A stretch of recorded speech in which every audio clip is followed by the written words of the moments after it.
안녕하십니까. 실전 엘리어트 파동 8번째 시간입니다. 세계 주식시장이 코로나 바이러스 영향으로 낙폭이 확대되고 있습니다. 이번 시간에는 지난 주식시장 흐름과 향후 주식시장이 코로나 바이러스 영향으로 어디까지 움직일 것인지 대해서 파동 분석해 보겠습니다. 먼저 지난 시간에 파동 법칙들에 대해 설명했는데 빠진 부분이 있어서 이 부분 설명하고 시작하겠습니다. 파동의 법칙에는 이러한 파동 법칙들이 있고, 여기 4번 법칙에 대해서 저번 시간에 빠졌는데요. 이 부분 설명하겠습니다. 4번 파동의 법칙은 3번 파동이 연장되었을 때 5개의 세부 파동으로 나누어지는데, 이때 전체 4번 파동은 3번 파동의 세분된 4번 파동과 일치한다는 법칙입니다. 이런 법칙들을 가지고 실전에서 파동 분석해 보면은 맞는 경우가 잘 없습니다. 엘리어트 파동이 어려운 이유 중에 하나가 많은 법칙들이 존재하고 파동 관련 책마다 이 법칙들을 다르게 해석하기 때문입니다. 제가 13년 동안 파동을 연구하고 분석하면서 이런 법칙들을 정리해 보면은 파동 분석 시 꼭 지켜져야 하는 절대 법칙은 1번 파동은 2번 파동의 시작점 아래로 내려갈 수 없다. 3번 파동은 가장 짧은 파동이 될 수 없다. 2번 파동, 4번 파동은 1번 파동, 3번 파동의 고점 아래로 내려가야 한다. 이 부분요, 어떤 책에 보면은 2번 파동, 4번 파동이 이래 1번 파동에서 완만하게 상승하더라도 이것을 2번 파동으로 간주하고 4번 파동으로 간주를 하던데요. 이 부분 잘못됐습니다. 무조건 2번 파동, 4번 파동은 이 1번 파동, 3번 파동의 고점 아래로 내려가야 합니다. 그리고 나머지 법칙들은 지켜져야 하는 법칙이 아니고 그냥 그런 경우도 있다라는 정도로만 생각하면 됩니다. 지난 시간 동영상에 올라온 댓글을 보니 어떤 분이 현재 시장이 상승 추세라고 하는 댓글이 있던데요. 시장이 한 이 정도 진행되었을 때요. 그분은 1번, 2번, 3번, 4번, 5번 파동이 명확하게 진행되었기 때문에 이제 조정 파동이 나오고 상승 파동으로 간다는 이야기를 하던데요. 왜 틀렸을까요? 1번 파동이 210포인트, 3번 파동이 149포인트, 5번 파동이 162포인트 상승했습니다. 파동 분석 시 꼭 지켜져야 하는 절대 법칙에서 3번 파동이 가장 짧아서는 안 된다고 했는데, 이분 분석은 3번 파동이 가장 작기 때문에 틀렸고 다른 가능성을 검토해야 됩니다. 제가 지난 시간에 이 정도에서 이야기했었는데요. 아직 가격 조정으로서의 가능성도 남아 있지만은 기간 조정이 삼각형 패턴의 가능성이 더 많고, 현재 D 파동이 진행 중이고 12월 24일 부근 코스피 2220에서 D 파동을 완성하고 하락할 것이라고 했었는데, 실제 시장은 2277까지 상승하고 나서 추세선을 깨고 하락하고 있습니다. 이 부분 파동 분석해 보면은 전체 삼각형 D 파동 중에서 세부 파동으로 A, B, C 파동이 나타나고요. 그 다음에 연결 파동인 X 파동이 나타나고 다시 A, B, C 파동으로 완성을 보았지만은, 여기에서 연장 파동이 발생하여 이 C 파동 부분이 1번 파동이 되고 다시 2번, 3번, 4번, 5번 쐐기형 패턴이 완성되고 나서 하락 추세가 이어지고 있습니다. 제가 코스피 지수 파동 분석 시 허용 오차는 지수는 7포인트이고 날짜는 2일이라고 했습니다. 이 범위를 벗어나면은 파동 분석이 틀렸고 다른 가능성에 대비해야 한다는 말인데요.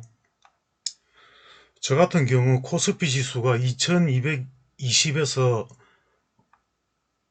7포인트를 넘어서는 순간 이날인데요. 보유하고 있던 코덱스 인버스를 전부 매도했습니다. 1월 13일 코덱스 인버스 매도한 내역이고요.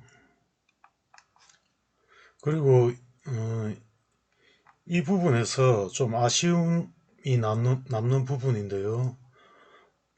파동 분석상 가격 시간 면에서 일치하였으나 갭 하락으로 급락하는 바람에 대응이 좀 늦어져서 이날 코덱스 인버스를 다시 매수한 상태입니다. 1월 28일 인버스 매수.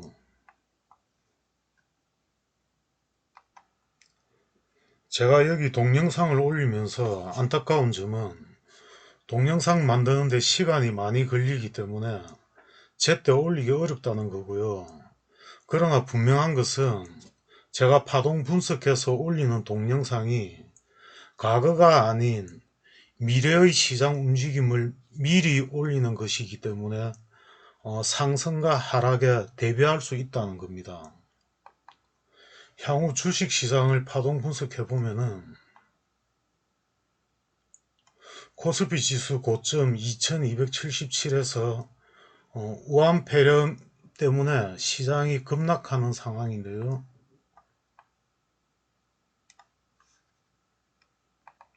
지금 개별 종목을 보유하고 있는 분들은 아마 패닉 상태일 겁니다. 지금 이 상황은 D파동 이후에 이제 이 파동이 시작되었다는 것 뿐입니다. 한 가지 특이사항은 이런 변곡점에서 우한폐렴 같은 대형 악재가 발생하면은 시장은 급락으로 움직이면서 시간을 단축해서 다음 목표까지 빨리 움직인다는 겁니다. 다시 말하면은 정상적 파동 움직임은 이런 각도로 하락해야 하는데 대형 악재가 나타나게 되면은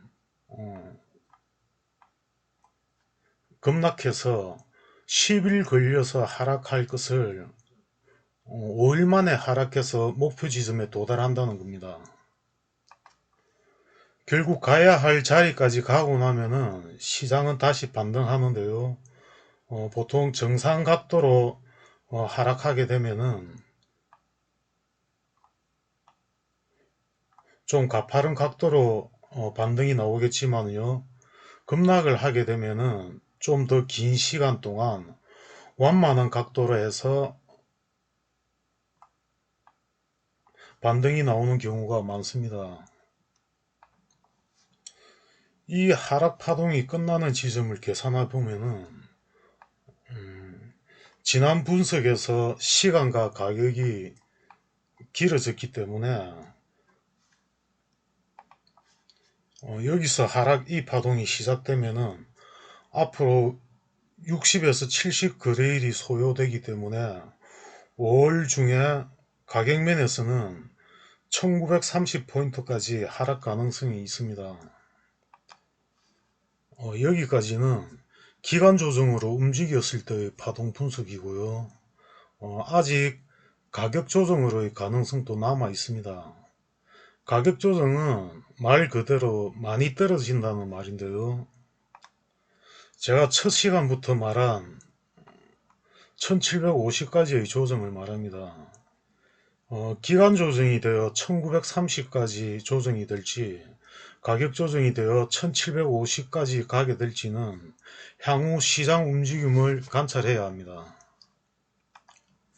여기까지는 2, 3개월 이상 걸리는 중기 파동 관점에서 파동 분석이고, 단기 파동 관점에서 파동 분석해 보면은요,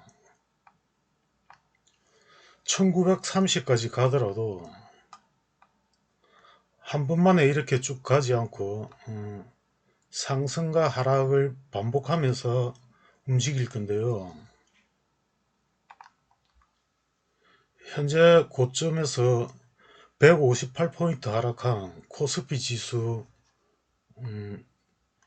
2119포인트입니다. 곧 시장은 반등이 나올 건데요.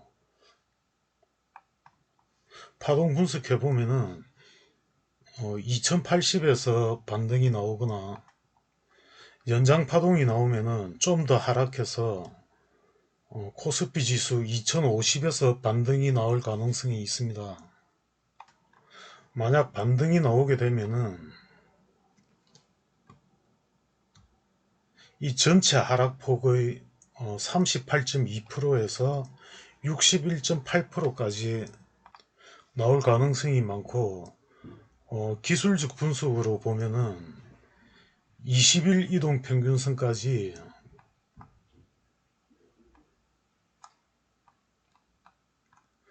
반등이 나올 가능성이 있습니다. 현재 시장 공포 분위기에 휩쓸려 투매하기보다는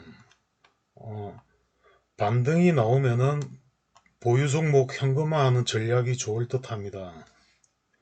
오늘은 여기까지 하겠습니다. 실전 엘리어트 파동이 도움이 된다면 구독과 좋아요 눌러주시고요. 다음 시간에 뵙겠습니다. 감사합니다.